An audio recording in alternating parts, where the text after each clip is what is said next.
শুভ সকাল। শুভ সকালের মধ্যে একটা কল্যাণীর দারুণ লোকেশন একটা ফ্ল্যাট দেখাচ্ছি। এটা লিফট, এটা 3rd ফ্লোরে, এটা হচ্ছে সিঁড়ি, এটা হচ্ছে সিঁড়ি, এই হচ্ছে ফ্ল্যাটটা। আমি ঢুকে যাচ্ছি, এটা সাউথ ইস্ট ফেসিংয়ে।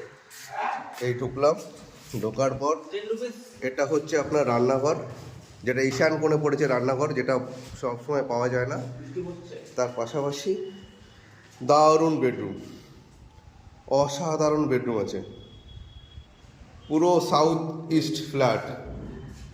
এটা হচ্ছে ব্যালকনি, এটা হচ্ছে ব্যালকনিটা, সাউথ ইস্ট ফ্ল্যাট। বাহ, দারুণ। এটা হচ্ছে আপনার কমন টয়লেট, বাস্তু হিসাবে সেরা ফ্ল্যাট এটা। আর পাশাপাশি চলে গেলাম, দুটো বেডরুম দুই দিকে। এটা হচ্ছে মাস্টার বেডরুমের সাথে এই একটা বেডরুমের সাথে এই একটা টয়লেট, সাউথ ইস্ট ফেসিং। এইরকম ফেসিং এইরকম ফ্ল্যাট পাওয়া যাবে না, দারুণ লোকেশনে।